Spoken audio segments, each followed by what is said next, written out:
Yeah, and I'm pretty sure when we go live, I mean, who really watches the first 2 minutes, anyways, right? It's just Yeah, right. Although somebody's going to see this and they're going to think like that we don't know that we're we live. don't know our audio's Look, on.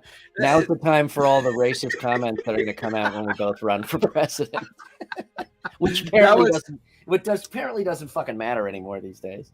Oh, by the way, we've been live for 20 seconds. Oh, son of a bitch! No, get rid of it. No, it's a gin and tonic. It's funny. I haven't drank gin and tonics in like 20 years, no joke. And a buddy of mine came out from LA, and we were out on the boat one day, and he brought me. He's a gin guy, so he brought me a bottle of Aviation Gin, which is Ryan Reynolds' company. Right. It sells for like $23 a bottle, and it's really fucking good gin. So ever since he came out a couple months ago, I've been drinking gin and tonics again. So go figure. That's awesome. Yeah, I think that's like so cool. And well, it hasn't been a hard day other than the fact that I've been ripping the deck off of my roof by hand. So, and I find it really interesting how movie people now are like, I've got enough money now. I'm just going to start my own booze. Oh my God! Well, dude, it's like it's the age-old product. Booze and sex sell themselves. You don't need to advertise, right? Clooney and what's his name? They're doing tequila, right? They already sold it. Yeah. Casamigos came to market, and if I'm not correct, if I'm not mistaken, I'm really correct. If I'm not mistaken, that they reached 1 million cases sold in record time in the booze industry, and then now, obviously, Dwayne Johnson does Terramana tequila, right.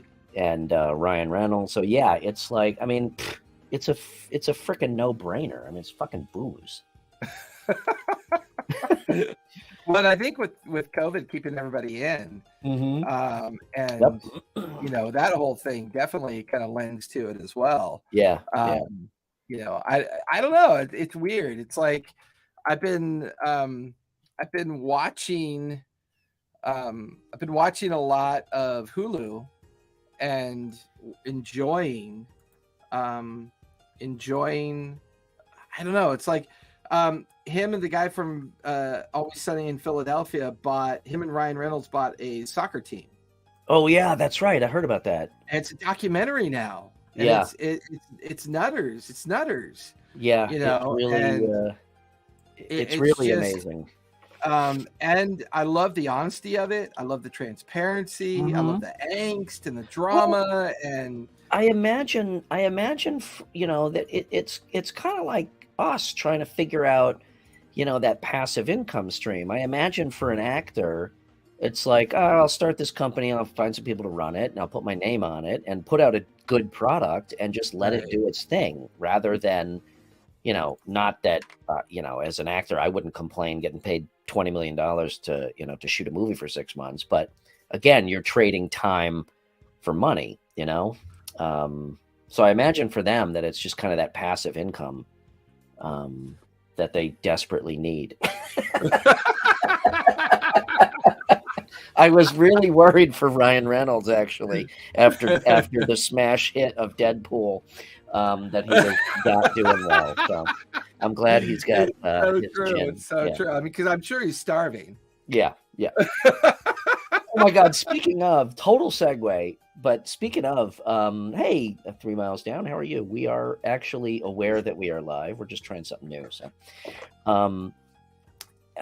last thing, and then we should probably hit the last thing. I'm thinking that last thing just happened.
Oh my god, that's awesome! I really hope everyone got to skip the those stupid fucking Twitch commercials. I can't believe you cut me off to start the actual show, you bastard.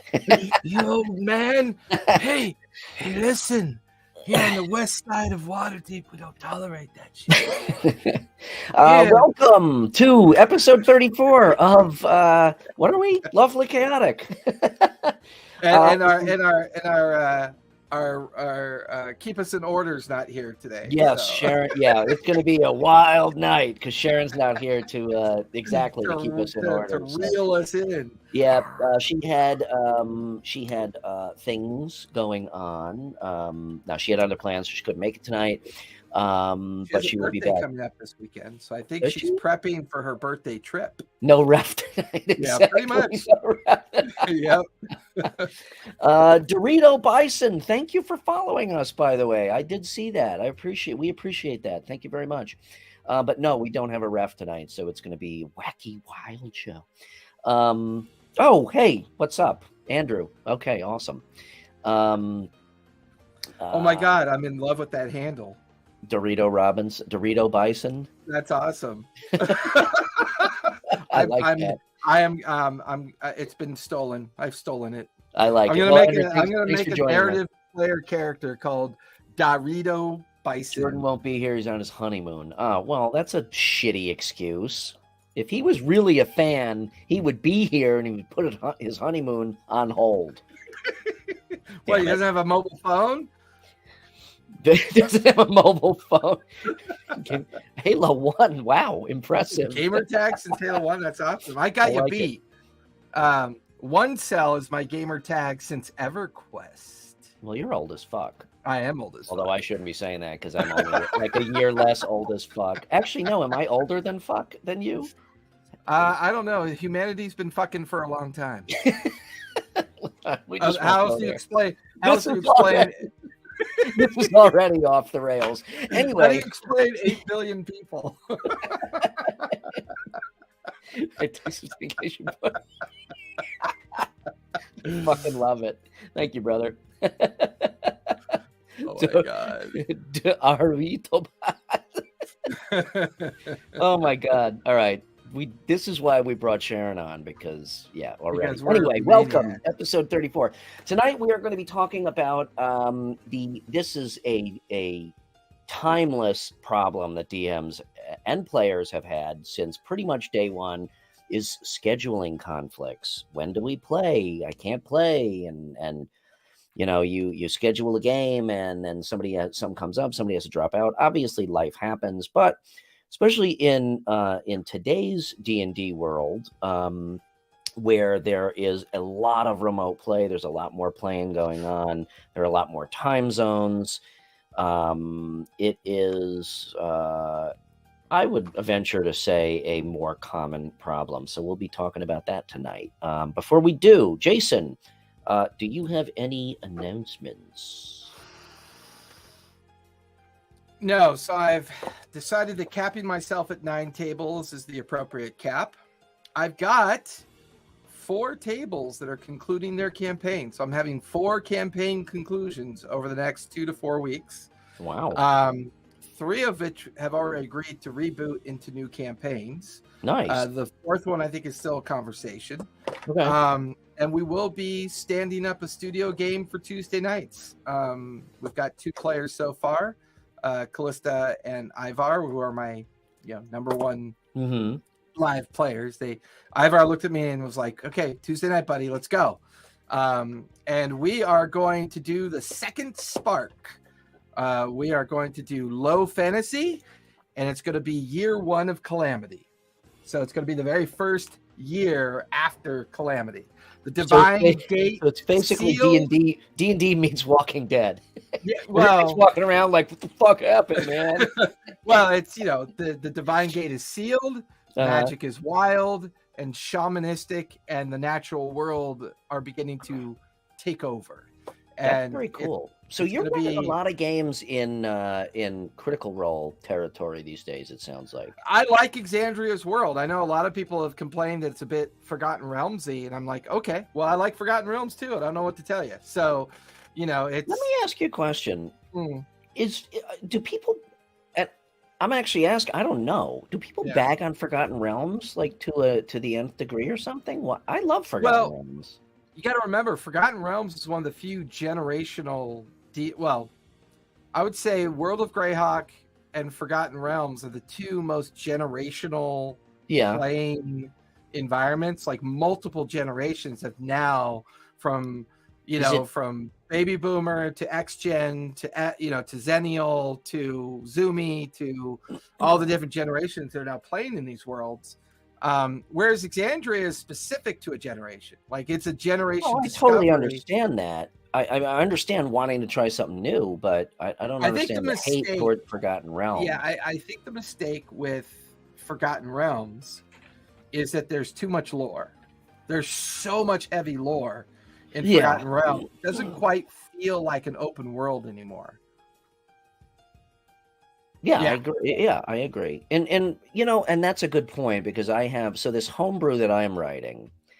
Um, I don't have the time to develop an entire world right now. So I am building on top of Forgotten Realms, but that's a good point you bring up because really when it comes down to it, I'm just kind of using the map and I'm kind of Yeah. using Waterdeep, Baldur's It's Gate, a fun structure. I love the structure of it. I I think am something completely rewriting my mythos of deities and stuff like that. hey, I like Kryn. I do Like too. I'm Kryn. looking forward to that, Gary. I'm looking forward to Kryn coming back because I want to look at it through new mature eyes. Like I want to Yeah. look at it from when I fell in love with it through the book series, and what it means to me now to make it as a playable world, and whether or not the Mhm. lore. Like for me, I'm going to play the lore post Takesis, post the whole genre of the book series. It's all going to be Mhm. post after it. So I'm going to take the world, and everything else is going to be legendary. And then it's going to be a world that people just get to explore for the sake of it being a new world that Kryn should be. Yeah. So I do plan on hopefully standing up a couple campaigns when Kryn does come out, because I am looking forward to that for sure. I do think it's a very rich lore. It's a very rich culture. I've always really enjoyed the idea of the draconian race Mhm. and their back and forth with their dragon heritage. I've always found that to be super interesting. Yeah, that too. I mean, There's I that too, just used yeah. Waterdeep because I was lazy. But you're right. I love the idea of Waterdeep. I also use Baldur's Gate heavily. And I like the map. I like the map of the Sword Coast. It's a fun map. It is. Yeah. I mean, like let's face it, it's California in the year 12. Basically, yeah. Yeah. And we all know that I love California. It's to be set fair, it's the West Coast in the year 12. Yeah, no, you're right. It is. It is. What was I gonna say? Something about, was it Dragonlance or? Could be. I kind of want to, this is completely off topic. Because Barry Bot's not here, so it makes sense. I know. We're probably going to go till midnight. So snow tires. What do you think about Michelin versus Bridgestone? Because I'm really back in my day, we used Bridgestones. We didn't use none of them Michelins. Yeah, kind of. That's true. Yeah, I do the same thing. I kind of use it because it's there and it's already set up. And I make what adjustments I need. But no, I've had, as much as I'm loving, content development stuff lately and running the games and writing this homebrew, which I expect to publish at some point. I've said it before, I'm running a couple groups through this homebrew, and I have the overarching storyline. I found this on the web. But Jesus, fucking useless.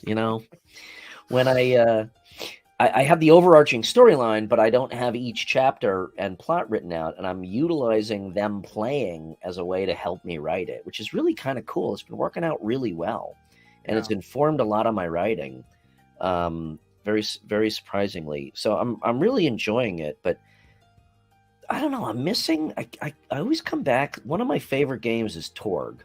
I always come back to that kind of nexus of zeitgeists that it's just like it's everything thrown in. It's this this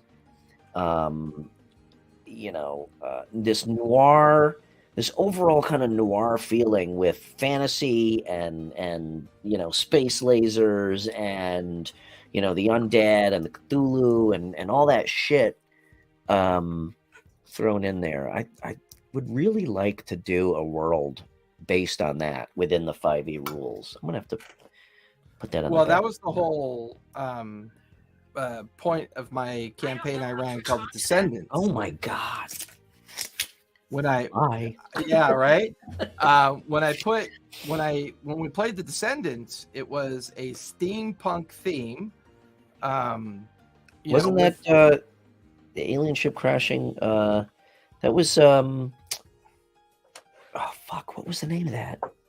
Are you talking about Journey to Witch Mountain or whatever that was? The same philosophy theme? No. The old school D&D module with the alien. No, I know which. I can't think of the name right now, but I know which one he's talking about. Not actually. I want to keep saying "Keep on the Borderlands," but it's not. It was something like Expedition to the Barrier Peaks. Was that it? Yeah, I think that's the one it was. Yeah.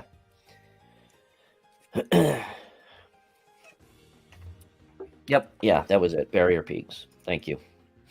So with that in mind, should we actually matter? Yeah, well, should we actually talk about our topic? So Sharon wrote us some notes, which is good. Schedules and conflicts. Yes. She did a great job, and I actually shared them in Discord, hoping that it could be a tool and a way for people to refer to the material later on. But find the right group, keep it consistent, be flexible. Yeah. Right. So it's actually a good topic for me right now because we're in the it's just like a D&D group not to stay on schedule. That's never happened to me before. The fall season's rough. You've got Halloween, you've got Thanksgiving, you've got Christmas, you've got New Year's, you've got travel plans. Fucked until January 2nd. And then January. Kind of. I mean, you just got to be super flexible to Barry's point.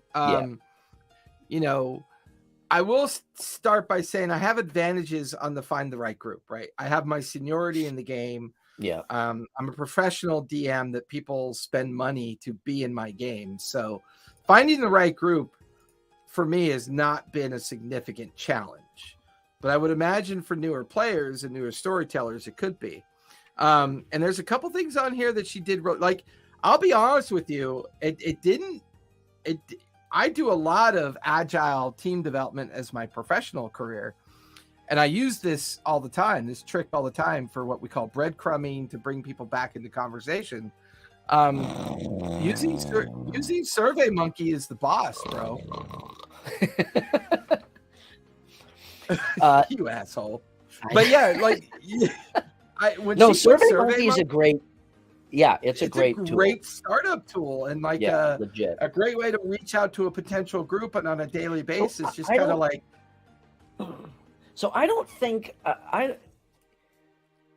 my issue is not so much finding the right group. We've talked about that before. I think it is. Well, I don't want to steer this away from that. If you're going that direction, well, but to a certain, from a certain perspective, what she starts the list off with is it's best to start your first group off with close friends and similar schedules. And she's right. Like if you have a close group of friends or family and you all share a schedule that feels compatible, it's a good starting point. It really is a good starting point. So let me throw this out there, and this is the reason that I suggested this to Sharon as a topic. Right now, and because I'd like your input, because I'm not actually sure how to deal with this. So I have my Wednesday game, which has been going on for like 2 years. We've been playing through the Dragon series, and I've been not drawing it out just for the sake of drawing it out, but I like realism. And I think I mentioned this. There's like that 40-day journey between Baldur's Gate and Waterdeep, and we played almost every fucking day of that 40 days. Yeah, we were talking about the journey immersion. Yeah. So, so the game has been going on, and they've been really my players have been really, invested in it. We set up a second campaign for the odd time that one or two people can't play. One of the guys had a baby recently, so he said, "Hey, I'm not going to be able to do every week. I'll do every other week." So we set up an alternate campaign for the rest of the group for every other week, and it was going great. And just over the past few months, and I don't fault anybody. I'm not sour over it, but people have life shit going on, right? So one of the guys, like I said, he's got a newborn. One of the guys had some changes at work. Actually, two of the guys had some changes at work. So what I find myself in, and this is a really tight group, and we tried adding a person last year, and it went completely south to the point we had to kick him out and kill his character. Okay.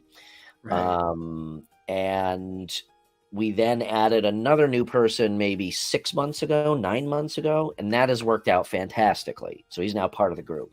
But they're a super tight-knit group to the point that and I'll wrap this up because I know I'm rambling, but to the point that they bought the extra seat at one point just to keep their group together, coherent, without, somebody new. So over the past few months, it's really fallen apart. 3 of them are available like every week, and 3 of them are not. Okay.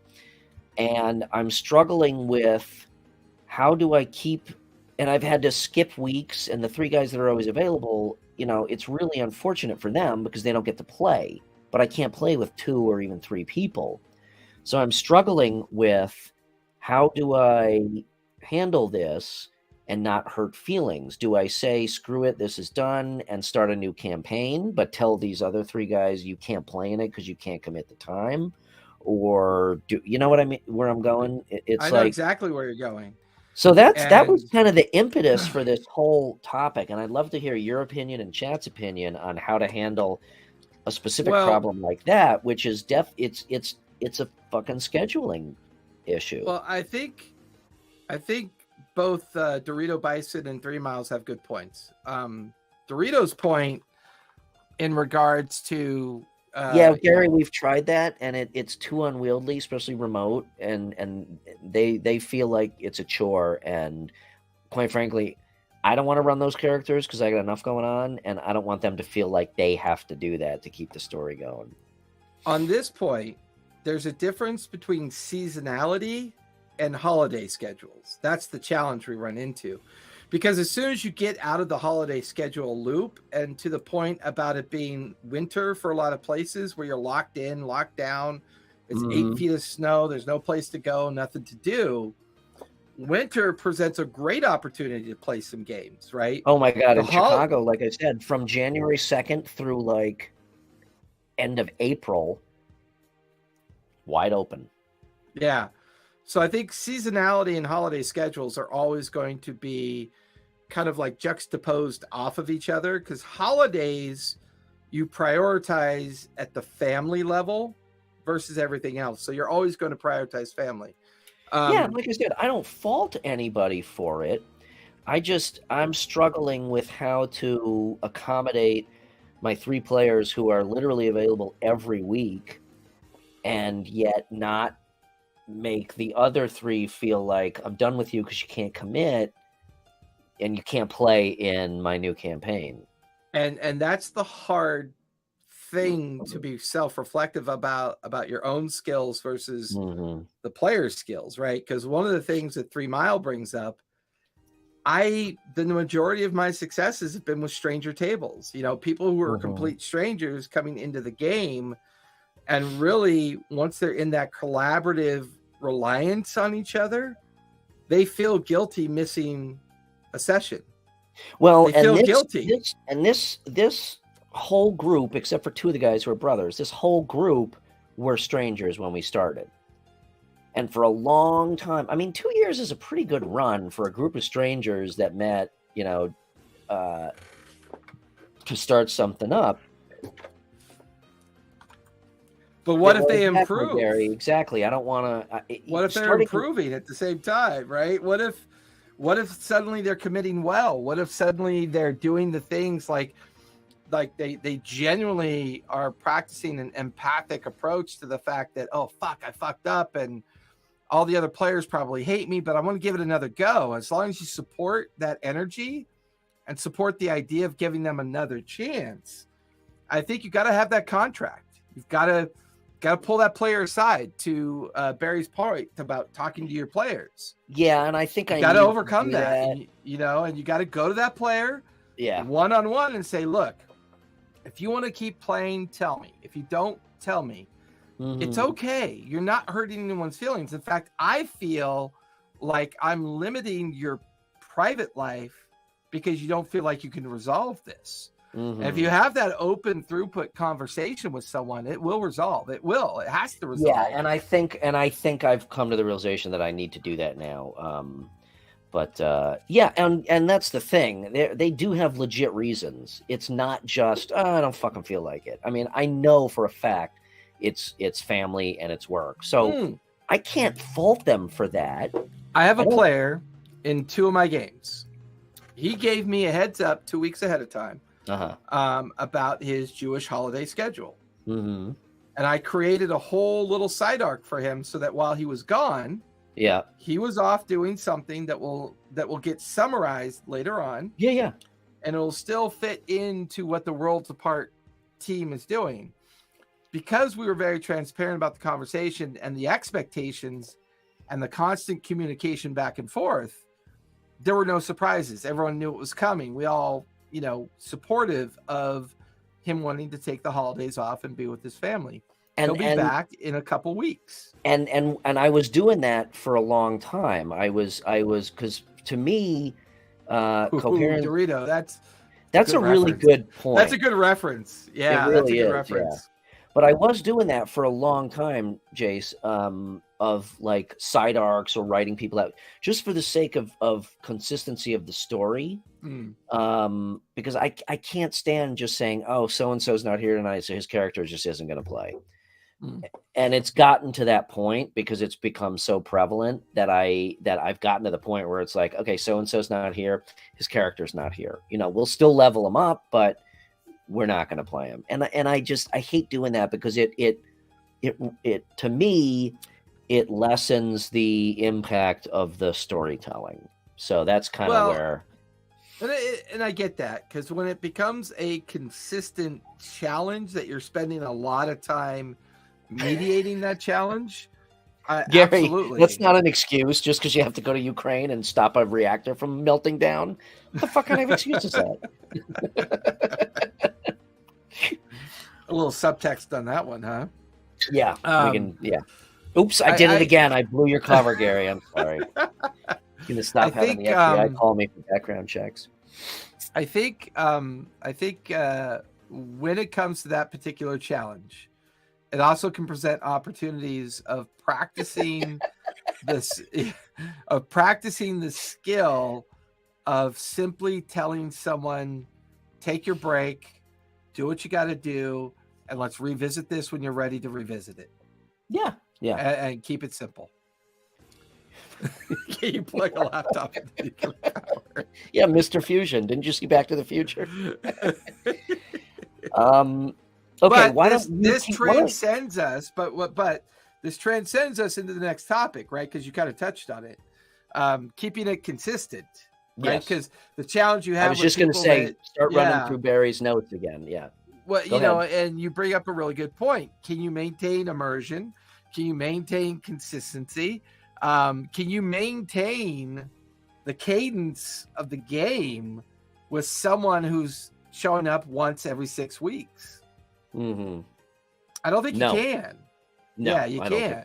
And that honest assessment of that challenge should be, let's talk about why this isn't going to work. And make sure that you understand that we're not upset because it doesn't work. We're just wanting to protect the game from a standpoint that we have other players that want to move on. They want to move on. And in order to support that, we got to remain immersive and we got to remain consistent.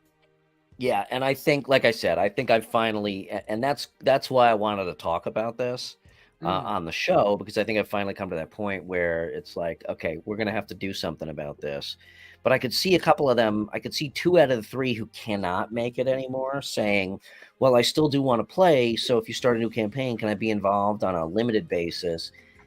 And then I'm running through the scenarios in my head, and I'm kind of like, well, you haven't been able to commit.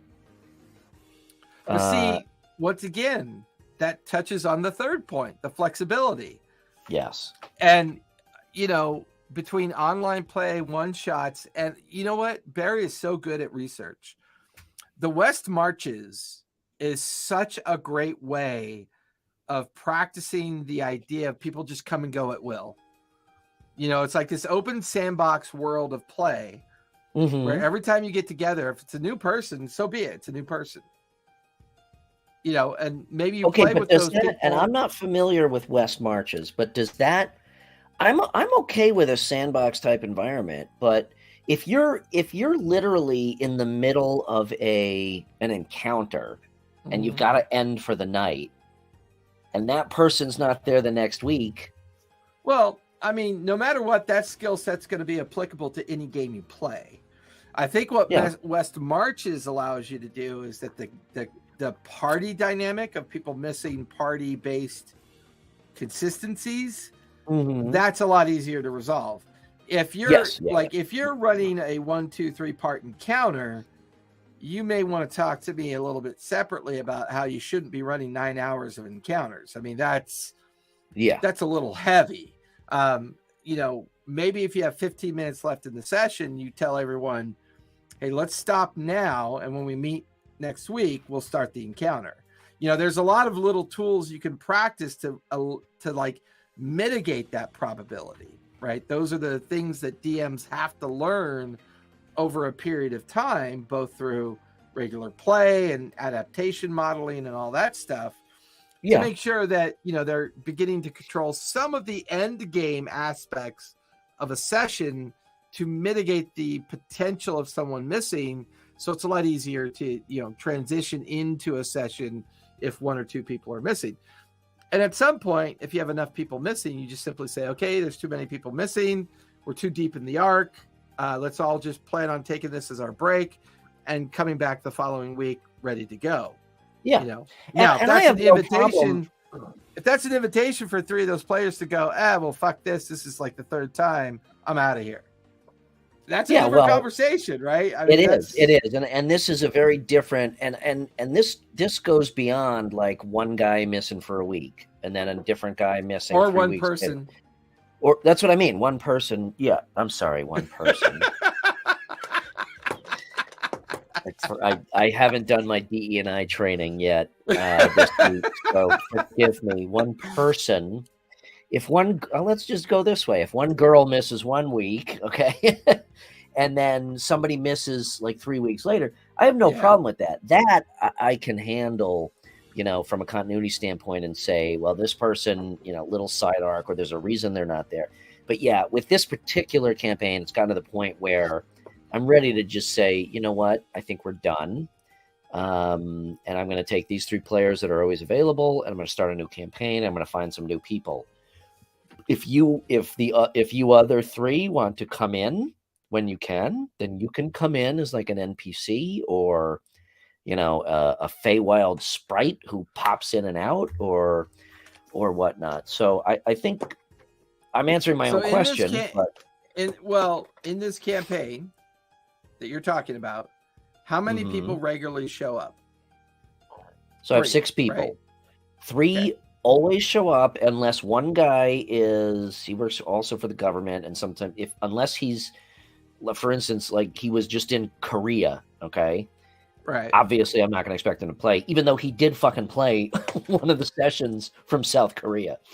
Right. But that aside, when he's traveling, because it's not often, those 3 are basically available every single week. The other 3, one of them, who was one of my star players, he has played once in the past 9 months, and then the other 2 are very much like week to week, yes, no, yes, no, yes, no. And again, I don't fault anybody. Shit goes on, family, life, that's totally fine. I just feel bad because the 3 guys that always are available I got to keep saying, we can't play this week. And they're like, oh, fuck. I would say let them finish. Exactly, Andrew. Yeah, especially when it's a paid game. I'm there to service them, okay? So that becomes, that throws another wrench in the works. If this is an unpaid game with friends or whatever, then it's easy to, it's a little bit easier to deal with it and call people out on it. But I would say allowing the 3 players. I typically get consent from the other players that are regularly missing to allow me to use their characters as narrative player characters. And I use them in a very agnostic way to protect the integrity of the immersion. But I feel like your 3 players have earned the right to finish the campaign. Gary, I wouldn't take the avenue of martyrdom and just say, okay, let's just start something else because you 3 are always here. I would say give them the immersion, give them the amazing feeling of the opportunity to finish the campaign. And for all you know, it could end up being difficult. It could not. But here's where I have to put on my paid game hat and say, I can't run a game for 3 people and take up an entire weeknight. I do. That's great. I mean, no, I'm serious. That's great. For me, it's a commitment, and I don't think that.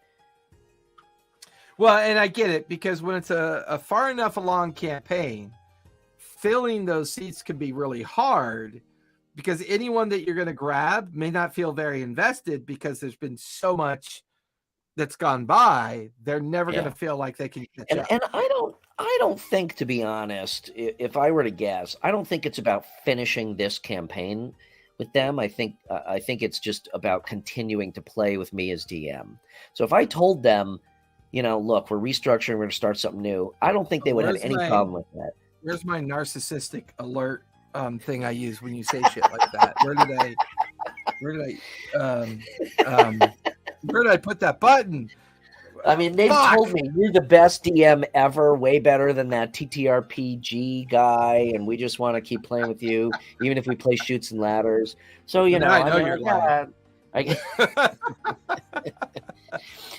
no, seriously, I don't think, in all seriousness, I don't think with them that it is a matter of we want to finish this campaign.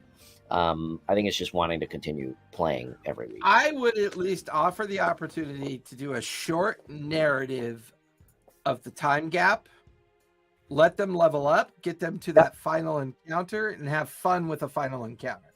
Like, make the conclusion of the effort fun for those that have given you the regular process of showing up, so that they can at least have the sense of conclusion, and then you can immediately reboot a new campaign and fill those seats. That's actually not a bad idea. Basically, just like do shorten the off ramp. I've done that on 4 campaigns, and it's fun. Yeah. It's a good way for me to conclude what's in my mind for something that I've built. It allows consensus with the team. It feels like there's a finish line that everyone got to. You have a fun little day of a really fun encounter of like upper tier skill sets that maybe they've never touched before.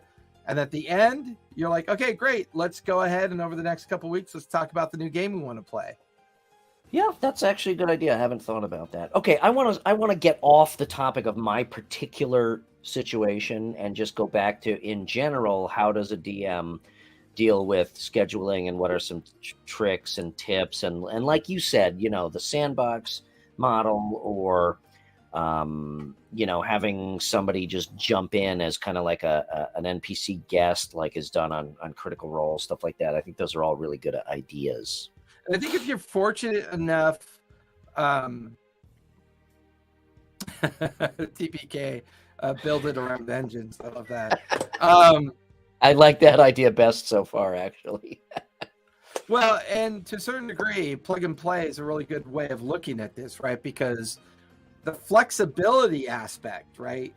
You may have a lot more fun running a monthly one shot to keep the group together.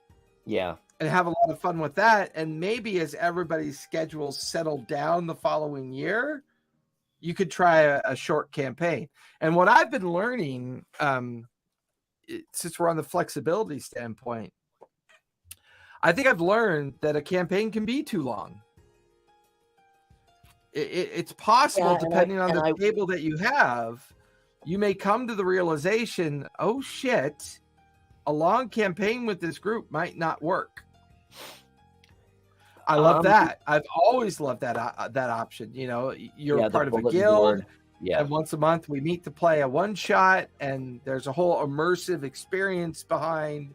That's a great idea. And it doesn't even have to be a one shot. It could be, can you commit to 4 sessions, you know, and we'll do that. Absolutely. I like that. I like that a lot. And I think this plays into the challenge we have with a lot of long-term campaigns being published in the social media space, right?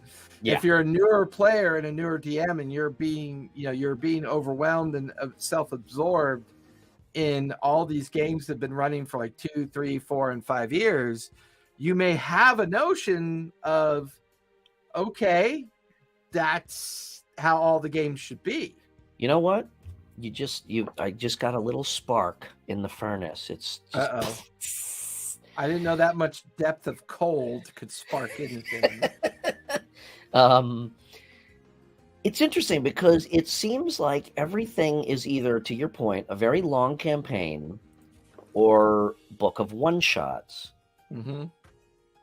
What if it was the idea where everybody's in this world, whether it's Forgotten Realms or Tal'Dorei or, you know, whatever, and, you know, to Andrew's point, a little bit of the guild stuff going on, where it's like, it doesn't have to be one-shots, but it could be a one-shot or a 2-session or 3 or 4-session story arcs that all affect the world, and that different people can jump in that way on these different arcs.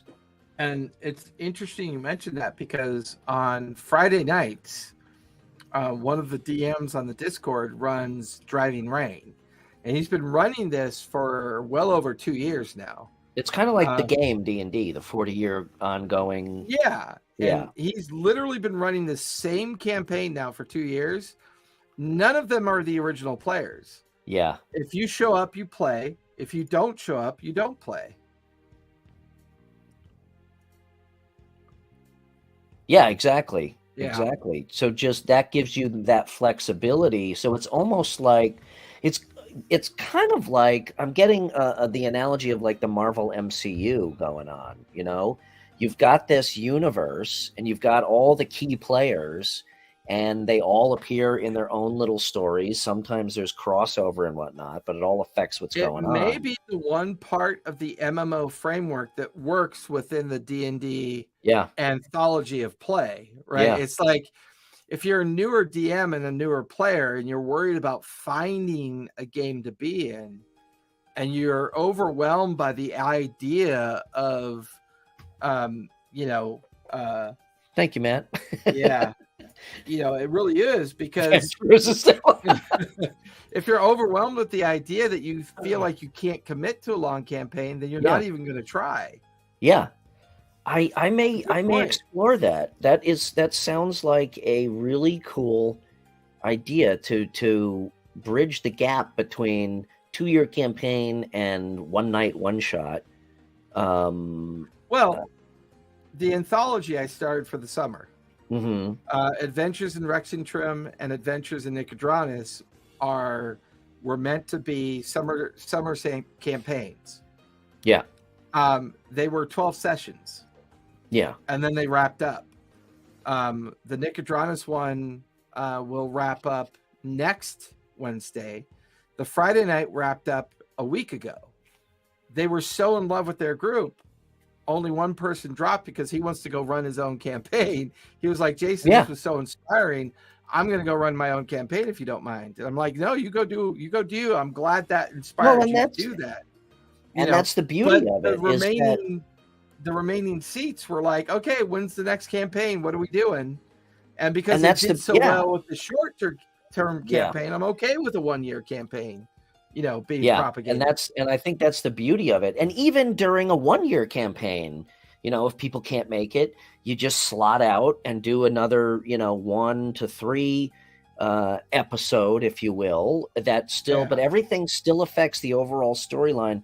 Another interesting dynamic that could add, and I don't actually know as a DM how that it would affect things, but everybody's always the same level, more or less.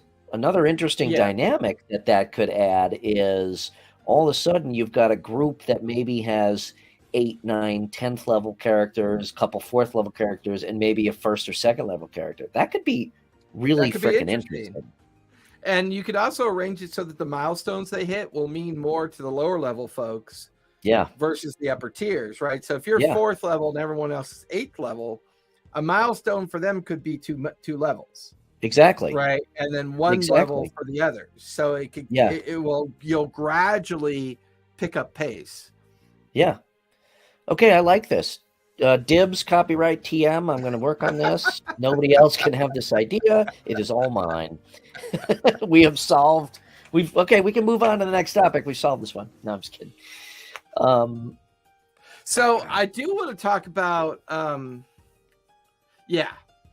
I think that's the reason why he was picked to run the Age of Arcanum campaign, because the Age of Arcanum campaign was designed to be short.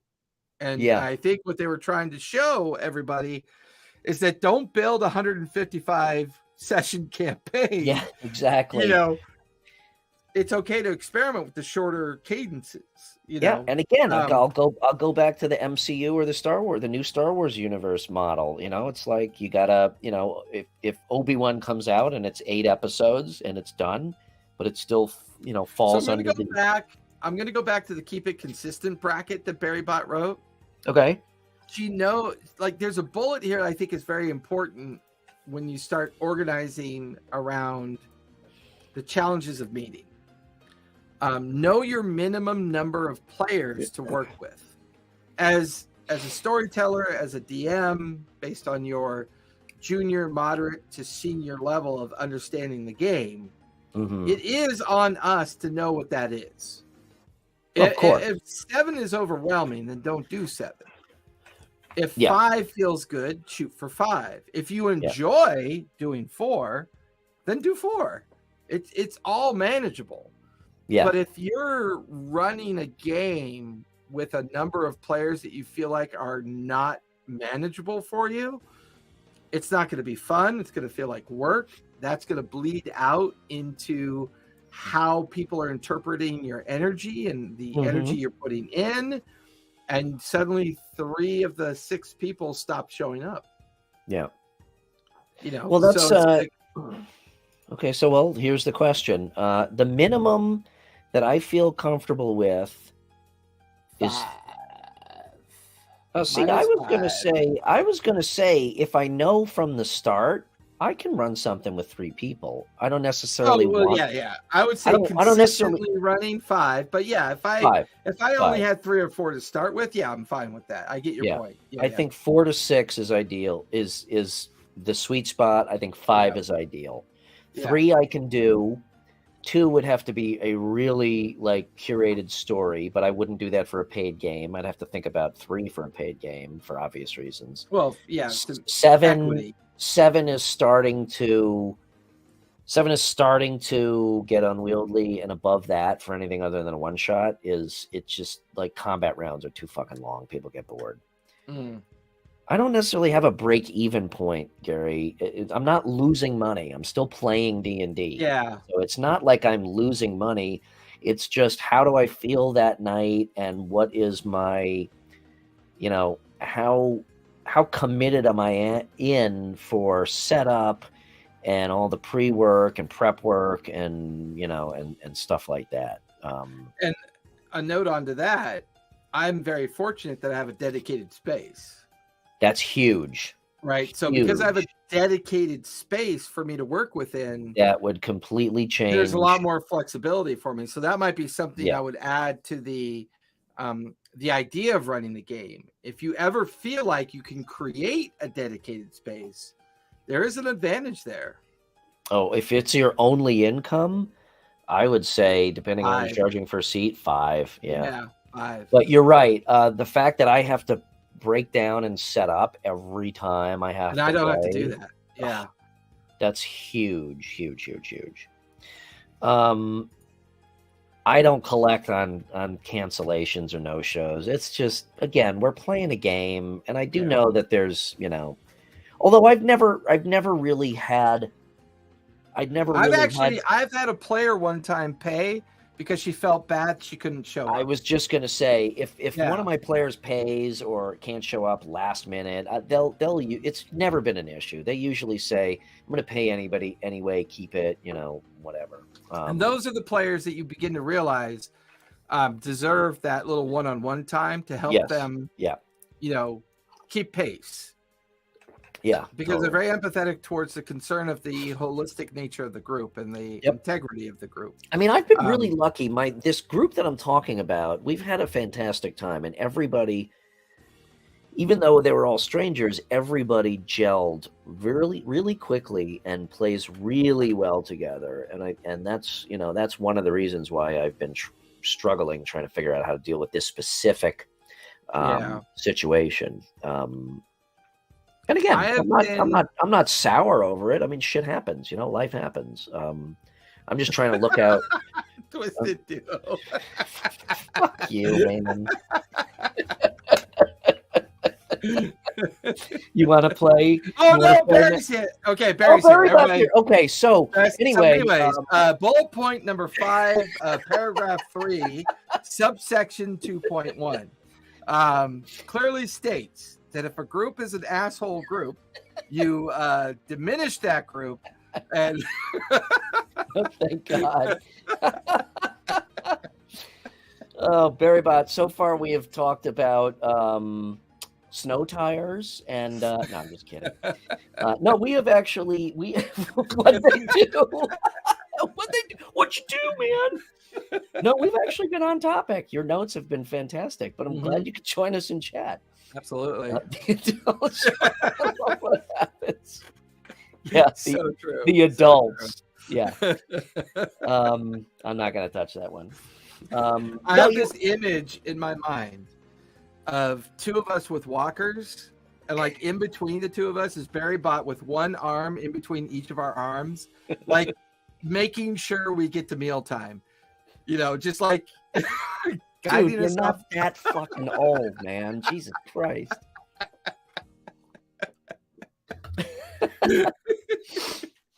Oh my God.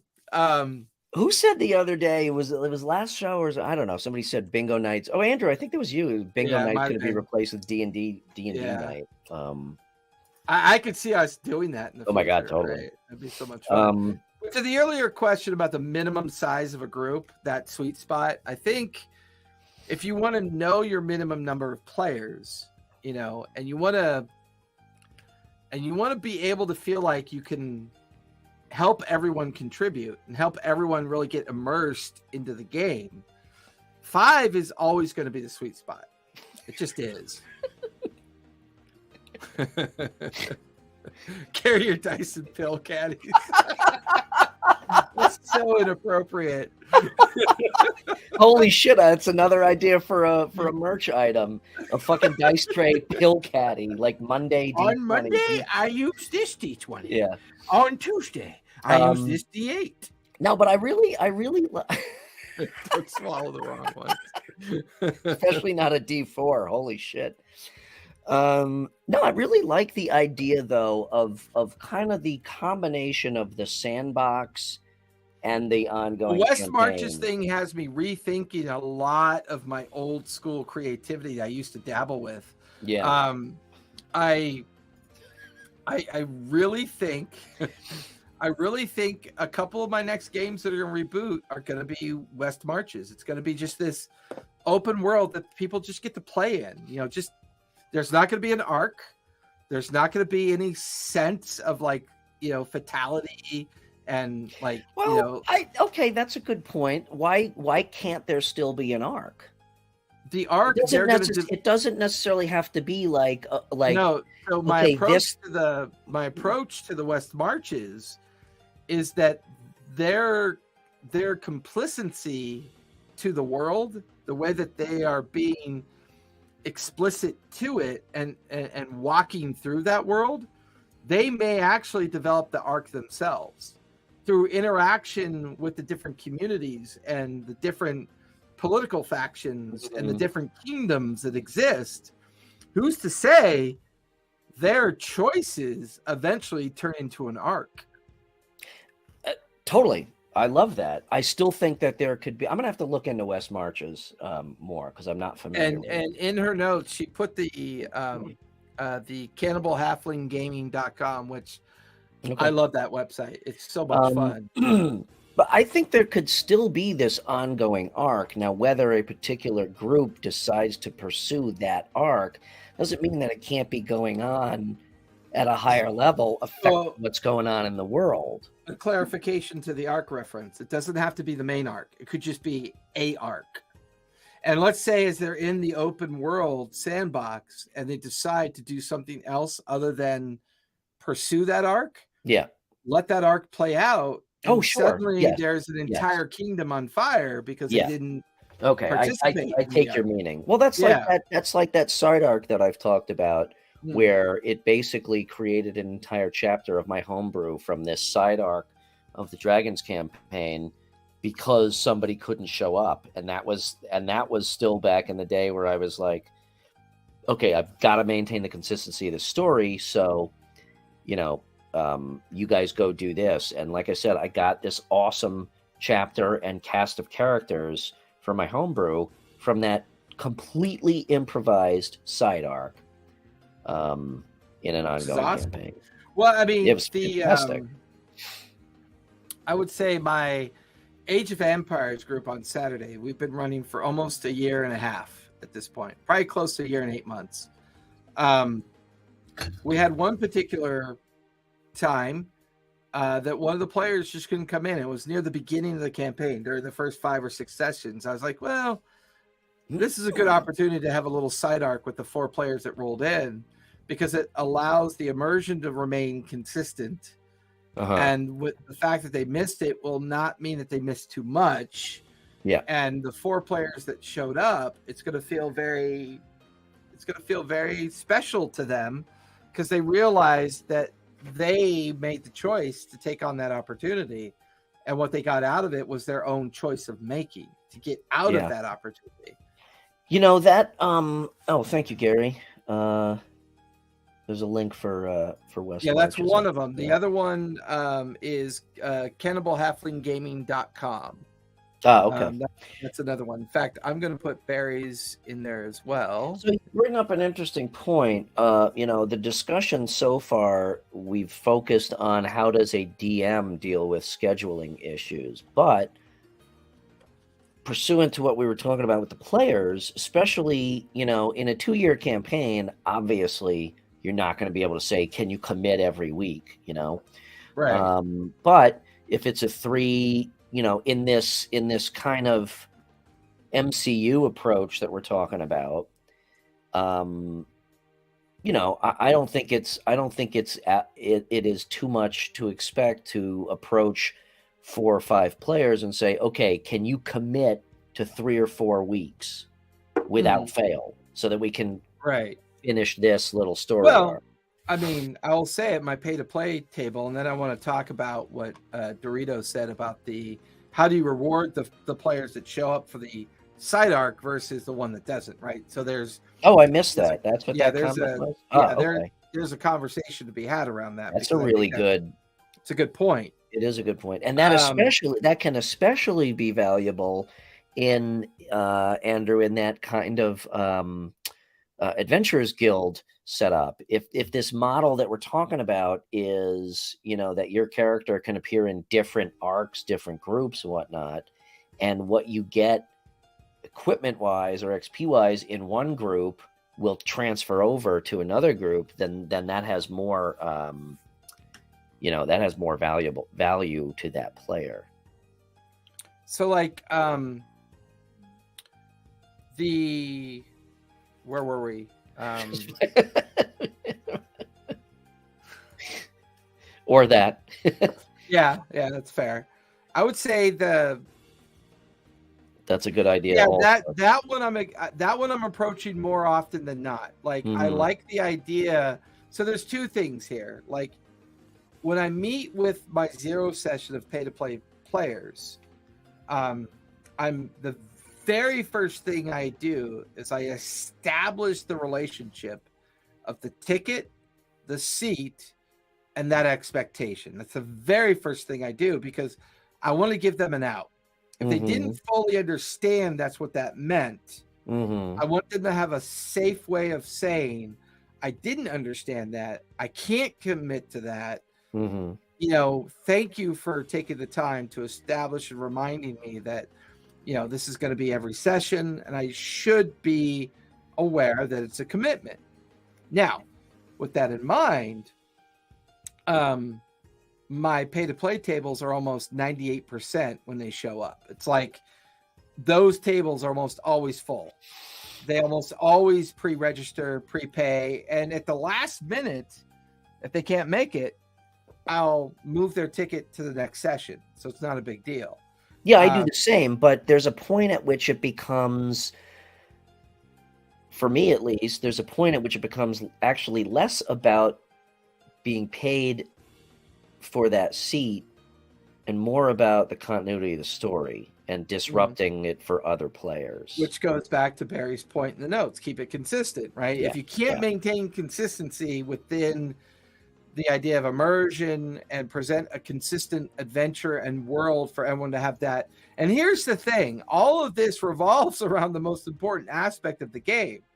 Have fun, right? If you're not having fun, you need to feel like it's okay to say, then don't play, right? Yeah. If you're not having fun, don't play. Oh it's yeah, okay. it should never be like a chore. It's just like I said, for me, the crux of the issue is for the players that are available and want to play, it's disrupting for them when other players can't. Yes. The game can't happen. That's the basic problem that I have with scheduling. And here's the two things I'll say to that, because that's when you come back to the point up at the find the right group. Talk to your players. It's a hard skill, but it's a skill you got to learn. And at the same time, online play makes it very hard to make up excuses, because if you're traveling, right, and you're going to have downtime during your travels, online play is not that difficult. I told you one of the guys called in. He did join a session from South Korea. It was like 9 a.m. when he played. Yeah. And another one of my players, another one who's literally available every week, fucking called in from his hospital bed when he was in the hospital once.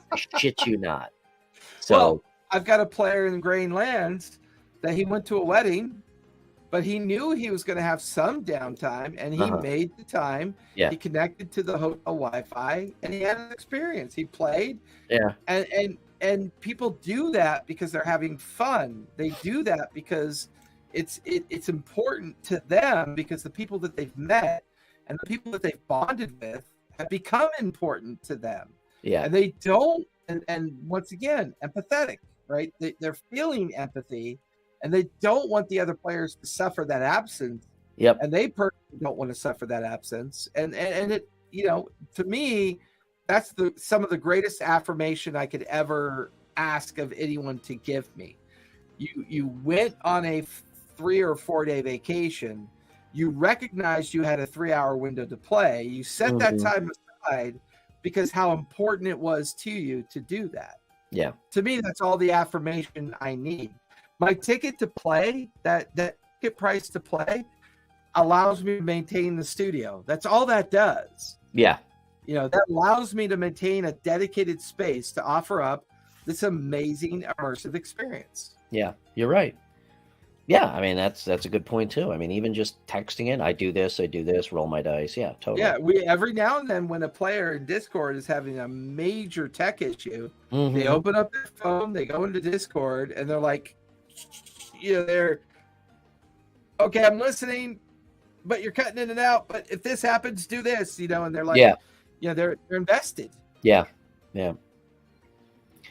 they're invested. And I think that, to me, that's the ultimate goal that we're trying to get to, is that we're creating this immersive space. We're keeping in mind that we should be knowledgeable of the group that we're assembling and what that group means, whether it's family, friends, or strangers. What are we doing for consistency? We should know our own limitations, right? Mm-hmm. Should I be aware of my limitations? With online play and with the idea of open sandbox and one-shots, there are a lot of unique opportunities that we can take to still say, okay, every 3 weeks we play, every 2 weeks we play. We're going to play for 3 weeks and then we're going to take 2 weeks off. Mm-hmm. Yeah. Those things that are presented to the table that in that fashion in a collaborative space, everybody's going to be like, oh, well, this is empathetic. There's emotion attached to it. I'm having fun. Okay, cool. Let's do that. Or, okay, yeah, no, let's not do that. So it begins to make sense. It really does.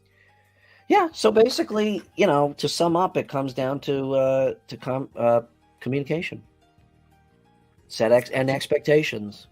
And it's the only skill we don't practice that well anymore, which is a Yes. whole other subject matter. But we've gotten 7 minutes over, so I feel like we should definitely wrap it up. All right. Thank you, everyone, for joining in chat. That was really helpful. Thank you, Barrybot, even though you couldn't be here tonight, for writing up the notes. It gave us something to talk about, so we didn't go completely off the rails. Wait, what did Andrew say on that? Do you think it's easier to get people to commit and stay committed on web-based adventures?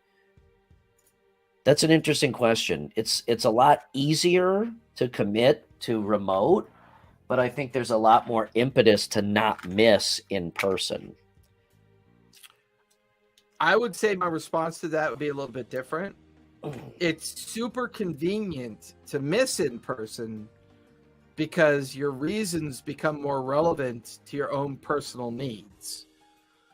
When you're playing an online remote game, your ability to come up with those reasons become heavily mitigated. It's a lot harder to say, well, this or that or the other. Your transparency becomes less relevant because a remote game, you don't have to drive.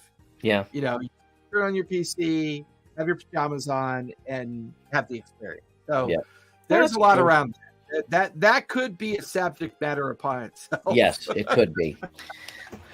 All right, awesome. Well, anyway, let's wrap on a good note or a high note. Hang out for the after video. If you haven't seen it yet, we're going to show you the RPG&Co intro video that we use. It's absolutely balls amazing. So if you're ever interested in hitting up RPG&Co about their graphic design work, their branding work, and anything you might need for anything you have as a side project or a professional project, it's fucking dope. You know what, Dorito? You win. You pass. You pass the test. Yeah. Well, thank you very much. I appreciate that very, very much. Brian, where can we find you? RPG&Co. Instagram's the easiest place to find me, but check out my link tree, rpgandco.com. Website is playrpgandco.com. Reach out. I always love to just chat and shoot the shit. Whether you need something or not. Just wanna chat. You can find me over at TTRPG Academy in the Twitch space. I have all my socials there. We're on Twitter. We're on Instagram. On Instagram, I like to post pics of all of my campaign battle cam scenes to give everyone a little bit of flavor about the events that I'm running. We have a dedicated dedicated Discord of almost 400 people. So jump in there. If you ever want to just have a conversation about running a game or the experiences that I've had over the course of 40 years, just all you got to do is reach out to me. Seriously, I've had some of the most amazing 2-hour conversations with complete strangers about how to build games, set up games, create online environments and stuff like that. I am more than happy to have a conversation about that. Twitter is my space where I do a lot of promotion and a lot of Like when I build a map, I like to put it there to show people maps that I'm working on. But we're out there. We exist, so you can come find us, come hang out with us. That'd be awesome. And with that, no D20s because no Barry. So be kind, stay safe, and play a game. It's good Thanks for your for mental joining. health. We'll see y'all. Bye.